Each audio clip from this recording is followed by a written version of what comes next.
Chapter 13.5 Albert. I've been thinking before I started to write about him. I assigned footnotes for larger characters in my book, while Albert was being allocated an entire chapter, but I still have doubts if I had enough material about him to fill this chapter. On the other hand, I had shared an apartment with him for almost 2 years. He was a good person too, not a Snyder. He wasn't capable of plotting against somebody. Yes, he could steal something to be in a trend, to be a bit tough and fashionable guy, but he was hardly suitable material for my stories, and yet I will try. Well, girls like the guys of his kind. He was a curly-haired and big-eyed. He was pretty for a Tatarian. He was a glad lad. He worked in construction.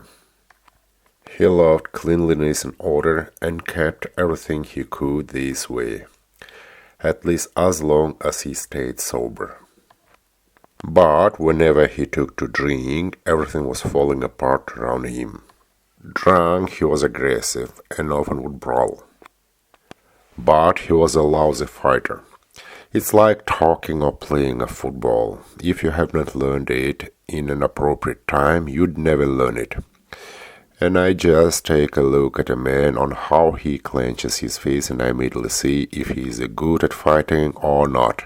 Albert sometimes simulated his aggression and always fought in his win-win situations. He was one of those who would always join a crowd kicking some unfortunate for something. Not a leader at all, but the one who is always afraid to fall out of trend.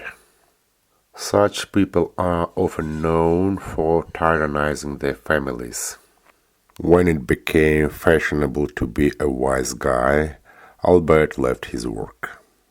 But he never got any wiser either. Do you see what I mean? This required some inner core and willingness to take some risks. Albert never had one. The boy had little aesthetic demand. He loved some Gaza Strip Russian punk band, very fashionable in the 90s. And his women. Sometimes he had pretty, but the most he was fucking was somewhat ugly.